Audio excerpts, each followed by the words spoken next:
Bonjour à tous, bienvenue sur Sensation. Nous allons partir à la découverte d'une association qui a pour objectif de limiter les impacts environnementaux des manifestations sociales, culturelles et sportives. Je reçois aujourd'hui Laura Lambert, responsable événementielle de l'association Aremax, pour nous en parler. Bonjour. Bonjour.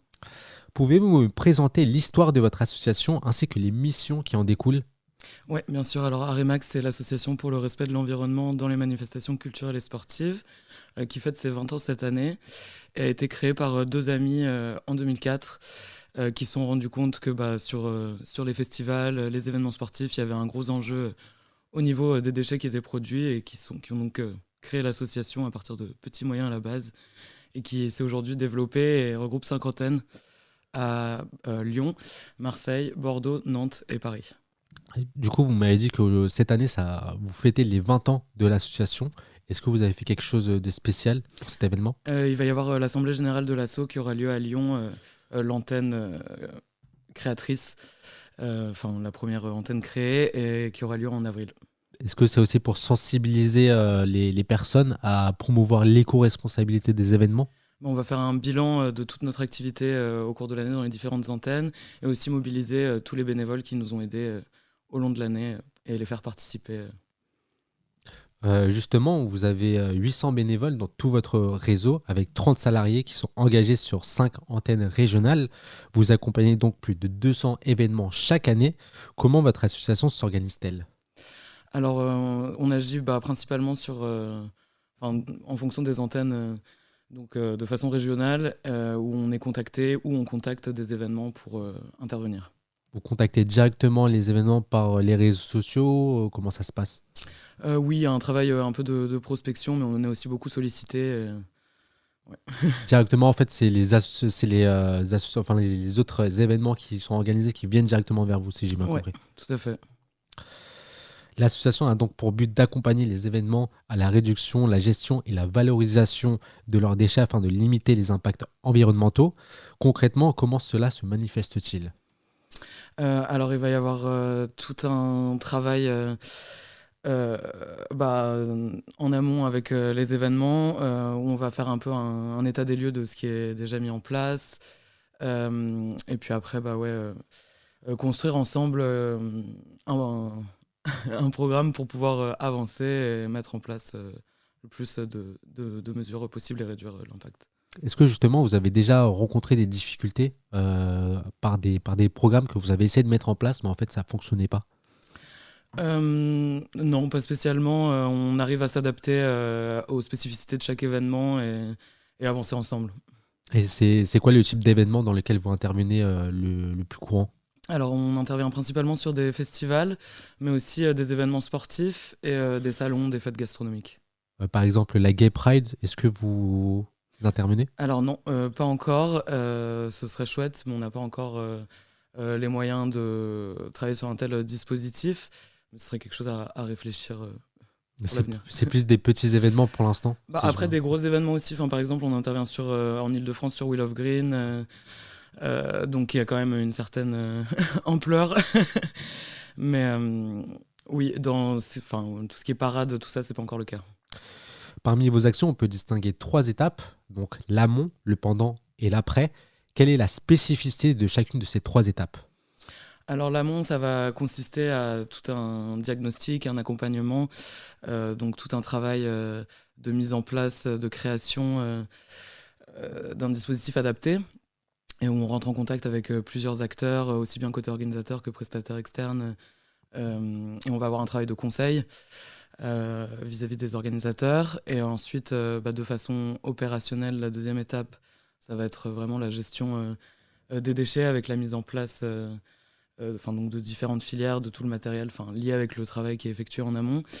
Et une intervention avec nos bénévoles, et donc la sensibilisation du public, de toutes les parties prenantes. Et à l'issue de cette intervention opérationnelle, on va pouvoir passer à la troisième étape, qui est donc le bilan, et on va avoir nos préconisations, les points positifs, les pistes d'amélioration, et bien sûr des chiffres, un bilan chiffré, qualitatif, quantitatif, pour pouvoir anticiper la suite. Concernant la première phase, donc l'amont, vous m'avez parlé de dispositifs qui sont adaptés à des événements. Comment ce dispositif sont-ils mis en place et concrètement, quels sont ces dispositifs? Alors, on va faire tout un travail sur l'évitement, la réduction des déchets avec les différents pôles qui sont concernés. Et après, ça va être choisir les filières de tri, de recyclage qu'on peut mettre en place, parce que évidemment, le plus de filières possible égale le plus de valorisation par la suite. On va faire un travail aussi donc, avec tous les prestataires de collecte et de valorisation des déchets, prévoir leur intervention, coordonner tout ça et le mettre en place. Et justement, quand vous intervenez lors des événements, est-ce que vous avez notamment des partenariats avec d'autres associations ou d'autres organisations? Ça peut arriver, ouais. On y trouve également une formation ainsi qu'une sensibilisation des équipes prestataires et organisatrices. Que peut-on trouver à travers cette formation? Alors, on a un volet formation à proprement parler dans le cadre de notre activité, où ça peut être par exemple des formations liées à l'éco-responsabilité de façon globale, ou plus poussées sur la gestion des déchets, ou les changements de comportement par exemple. Et après, dans le cadre de notre intervention classique, bien sûr, on va effectuer une sensibilisation des équipes pour que tout le monde soit formé et qu'il y ait une cohérence dans la continuité de notre intervention. Et donc ça va, oui, s'appliquer un peu à tous les pôles que l'on rencontre, aussi bien la restauration, l'équipe organisatrice à proprement parler, la scénographie. Ça peut être vraiment tous les secteurs d'activité Ouais, en fait. c'est ça, tout à fait. La deuxième phase, donc, qui est le pendant, correspond à une gestion de éco-responsable des déchets. Comment se décline précisément cette phase? Alors nous, on vient sur les événements avec du matériel, donc on a des supports de tri, biflux ou triflux, donc qui comportent plusieurs types de flux de déchets avec des bannières et des consignes. Donc on les met en place un peu partout. Et ensuite, on va passer à la phase... on va collecter les déchets, faire du surtri, donc c'est-à-dire corriger les erreurs de tri de toutes les poubelles, en fait. Et ensuite, s'assurer que tout va bien dans les bonnes filières. Et avec tous nos bénévoles qui sont présents, effectuer de la sensibilisation du public sur site, voilà, pour inciter au bon geste et à apporter des connaissances. Pourquoi cette phase correspond à la deuxième et pas à la première? Est-ce qu'il y a une certaine hiérarchie entre les phases? Il y a forcément un lien entre les deux. Enfin, ça s'ancre dans une continuité. Après, ça nous est... Enfin, on pourrait intervenir simplement dans la partie gestion des déchets, mais ce serait moins intéressant parce qu'il n'y aurait pas tout le travail justement d'évitement, de réduction des déchets. On serait plus simplement gestionnaire des poubelles. Donc, ouais. Donc, c'est vraiment une hiérarchie à respecter. Donc, vous faites le travail de suppression des déchets et de valorisation de l'éco-responsabilité de A à Z, en fait. Ouais, tout à fait. Donc, justement, la dernière phase correspond à un bilan, c'est-à-dire que vous tirez des conclusions par rapport aux deux premières phases. Oui, et puis aussi par rapport aux précédentes éditions, si on intervient d'année en année.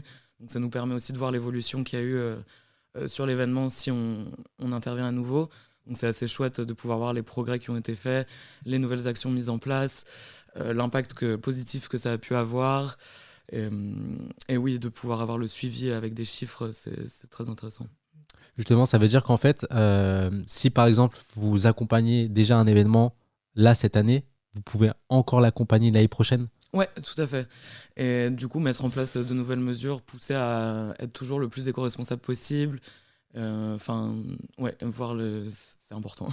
Et justement, grâce à la troisième phase, en fait, si vous accompagnez cette année un événement, il va suivre vos conseils, notamment lors de la dernière phase du bilan. Il va appliquer ses conseils et peut-être que l'année prochaine, ce sera mieux grâce à votre association. Oui, c'est ce qu'on essaye de faire.